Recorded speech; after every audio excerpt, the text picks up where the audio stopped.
ये सरकार चलने वाली नहीं है, कुछ दिन में सरकार गिर जाएगी। जदयू के पास तो मात्र 12 सीटें हैं, एनडीए तो पूर्ण बहुमत में है, आरजेडी मुंह पिजा रही है और नीतीश कुमार जी को मक्खन लगा रही है। इस बार आपको किसी कीमत पर नीतीश कुमार जी का बैसाखी का सहारा नहीं मिलने वाला है। तेजस्वी यादव जी फिर उसी तरह से झूठा बयान देना शुरू करेंगे कि अरे हम ही ने तो कहा था कि बिहार को विशेष राज्य का दर्जा मिलना चाहिए। नीतीश कुमार जी आपको जब जब ऑक्सीजन देते हैं आप लूट मचा देते हैं बिहार में।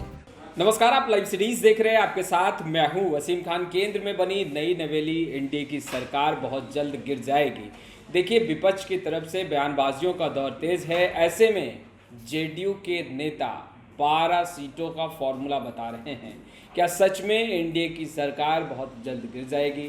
क्या सच में मुख्यमंत्री नीतीश कुमार बड़ा खेल करेंगे?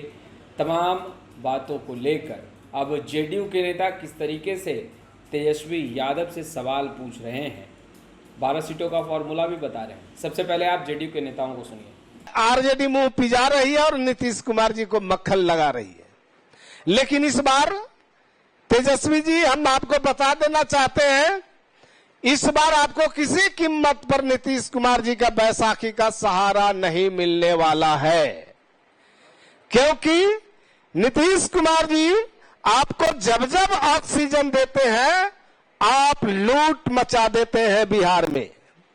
शराबबंदी वाले बिहार में शराब कंपनी से करोड़ों करोड़ चंदा लेने लगते हैं और नीतीश कुमार जी के किए गए कार्यों पर खुद क्रेडिट लेने की होड़ मचाने लगते हैं। इसलिए इस बार भूल जाइए, इस बार कोई दाल गलने वाली नहीं है।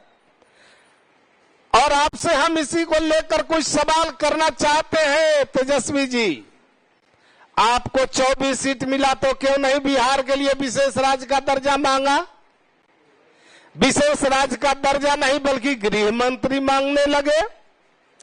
आप सवाल उठाते हैं कि सीमांचल से मंत्री क्यों नहीं बनाया, तो हम आपको कहना चाहते हैं कि आपको मौका मिला तो आपने बिहार से नहीं बल्कि बिहार से बाहर हरियाणा वालों को मंत्री बनाया।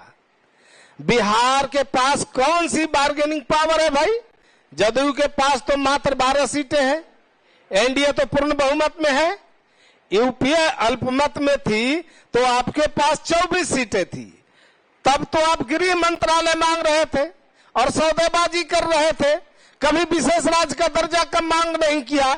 और 2024 में जब बिहार में कुल 12 मंत्री, 4 में जब बिहार से कुल 12 मंत्री थे, तब भी आपने विशेष राज्य का दर्जा का मांग नहीं किया।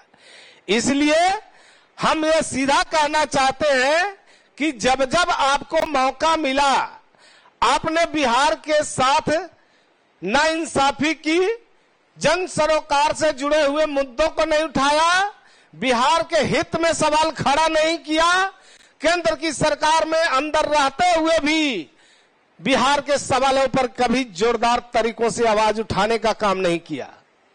और आप सिर्फ अपनी तिजोरी भरने के लिए, अपना माल खजाना भरने के लिए आपने जी तोड़ प्रयास करने का काम किया।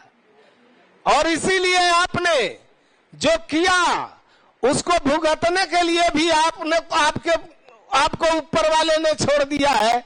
और ईडी, सीबीआई, आईटी के लोग आपको हमेशा खोजते रहते हैं और आप पर कई चार्जशीटेड भी हो गए हैं। तो इस तरह से आपको मैं बता देना चाहता हूं। और एक और सवाल जो उठाते रहे हैं कि ये सरकार चलने वाली नहीं है, कुछ दिन में सरकार गिर जाएगी। हम कहना चाहते हैं साफ तौर पर, जब कांग्रेस को 1991 में 231 सीटें मिली थी तो 5 साल सरकार चली। 2004 में 145 सीटें मिली तो सरकार 5 साल चली। 2009 में 207 सीटें मिली तो सरकार 5 साल चल जाती है। लेकिन 2024 में बीजेपी को अकेला 240 सीटें मिलती है और एनडीए सब मिलाकर 300 होते हैं, तो कहते हैं कि ये सरकार नहीं चलने वाली। आप भ्रष्टाचार और परिवारवाद की बात करते हैं और परिवार के हित में काम करना चाहते हैं, परिवार की संपत्ति बढ़ाना चाहते हैं, तो आप कहते हैं कि आपके हित में जनता आपके साथ खड़ी होगी और आप सरकार चला लेंगे। 2008 में आपको याद होगा कि जब लेफ्ट ने यूपीए से अपना समर्थन वापस ले लिया था और यूपीए की सरकार गिर गई थी और किसी तरह से भी जोड़ तोड़ कर करके, आप लोग को याद होगा कि उस टाइम कैश फॉर वोट जैसा तांडव हुआ था संसद के अंदर में, कैश फॉर वोट। उस टाइम जोड़ तोड़ कर करके किसी तरह से यूपीए ने सरकार बनाया था, वो भी किसी स्थिति में जब 11 सांसद, बहुमत कितने मिले थे सदन में? 268 और 272 का भी आंकड़ा यूपीए नहीं पूरा कर पाई थी। 268 उसको मैंडेट मिले थे, बहुमत मिले थे संसद के अंदर, और वो भी सरकार इसलिए बन पाया कि 11 सांसदों ने वोट नहीं दिया था।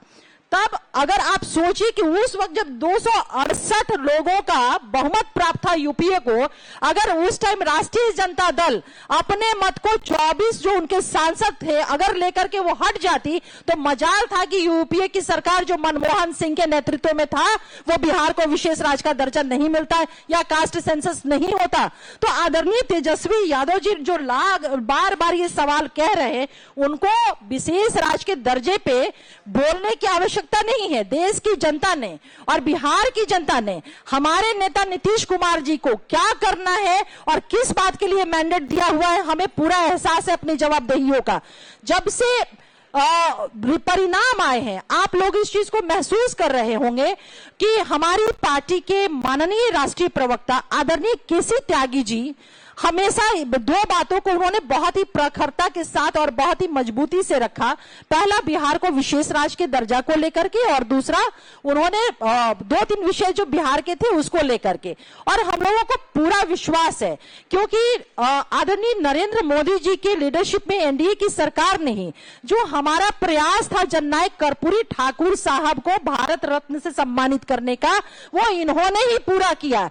ठीक उसी तरह से हमें हमारी ये अपेक्षा ही नहीं, बल्कि इस सरकार से आदरणीय नरेंद्र मोदी जी के लीडरशिप में जो केंद्र में सरकार, मजबूत सरकार अभी 9 गठित हुई है, उसे हमें पूरा विश्वास है कि हमारे जो बिहार के इशू है, विशेष राज्य का दर्जा या अन्य इशू, हम सर्वसम्मति से, हम आपसी सहमति से तय कर लेंगे। लेकिन एक चीज मैं आज कह दूं आपको कि ये फिर आने वाले समय में जब इन्हें मौका बिहार की जनता ने मजबूत निर्णायक भूमिका दिया हुआ था कि आप विशेष राज्य की दर्जे की मांग करें, आप कास्ट सेंसस कराएं, ये मांग करते तो उस वक्त की मनमोहन सरकार, यूपीए की गवर्नमेंट की औकात नहीं थी कि इनकी बातों को नकार देता। लेकिन ये महोदय, ये महाशय किस बात पे रिजिड रहे कि इन्हें गृह मंत्रालय क्यों नहीं मिला। 2004 में ये अडिग रहे कि गृह मंत्रालय मिले, 2008 में भी इसी शर्त पे इन्होंने समर्थन दिया कि मुझे गृह मंत्रालय मिले। और जब यूपीए की सरकार में आदरणीय मनमोहन सिंह जी के जो प्रधानमंत्री काल था, उनका गृह मंत्रालय नहीं इन्हें मिला, तो 2009 में किस तरह से ये आदरणीय स्वर्गीय मुलायम सिंह यादव जी के साथ मिलकर के 4th फ्रंट का गठन करके अलग चुनाव लड़ा था। तो मुझे लगता है ये बात आप लोगों के माध्यम से उन तक पहुंचा दें कि बिहार का विशेष राज्य का दर्जा हो या अन्य जो हमारे इशू है, ये सारा जनादेश बिहार की जनता ने आदरणीय नीतीश कुमार जी को दिया हुआ है और वो बखूबी इस बात को उठा रहे हैं। और ये हम लोग को पूर्ण विश्वास है कि हमारी ये जो इशू है वो जरूर डिसाइड होंगे। लेकिन आने वाले समय में तेजस्वी यादव जी फिर उसी तरह से झूठा बयान देना शुरू करेंगे कि अरे हम ही ने तो कहा था कि बिहार को विशेष राज्य का दर्जा मिलना चाहिए, नीतीश कुमार जी को उठाना चाहिए, बिहार निर्णायक भूमिका में। ठीक उसी तरह से जिस तरह से हमारे नेता नीतीश कुमार जी ने लाखों नियुक्ति पत्र युवा और युवतियों को बांटे, बिहार के डेवलपमेंट के लिए काम किया, और किस तरह से नेता प्रतिपक्ष तेजस्वी यादव जी झूठा बयान दे करके अपने पक्ष में झूठा क्रेडिट लेने का लगातार वो प्रयास कर रहे थे। और इनके इस झूठ का पर्दाफाश इस बात से होता है कि बिहार की जनता उसके बाद नीतीश कुमार जी के लीडरशिप में जो काम किए, चाहे लाखों युवक युवतियों को रोजगार का मामला हो, नौकरी का मामला हो, आधारभूत संरचना में जो बेहतरीन काम किए हुए, महिला सशक्तिकरण की दिशा में जो आदरणीय नीतीश कुमार जी ने राष्ट्रीय पटल पे एक लंबी लकीर खींची है, या फिर मानव विकास, तमाम जो काम किए हैं नीतीश कुमार जी के लीडरशिप को बिहार की आवाम ने 2024 के लोकसभा चुनाव में अपना स्पष्ट जनादेश और 2/3 बहुमत से अपना आशीर्वाद दिया। तो आपने सुना जेडीयू के नेताओं को, जमकर खरी खोटी सुनाई है तेजस्वी यादव को, और कहा है कि जब केंद्र में यूपीए की सरकार थी उस वक्त बिहार को विशेष राज्य का दर्जा क्यों नहीं दिलवाया, और मुख्यमंत्री नीतीश कुमार को अपनी जवाबदेही पता है, जनता ने मैंडेट दिया है और मुख्यमंत्री नीतीश कुमार सही वक्त पर सही फैसला लेंगे। अब वो फैसला कौन सा होगा, कैसा होगा, लाइव सिटीज़ तमाम तस्वीरें लगातार अपडेट करता रहेगा। खैर, इस वीडियो में इतना ही। आपका बहुत बहुत शुक्रिया।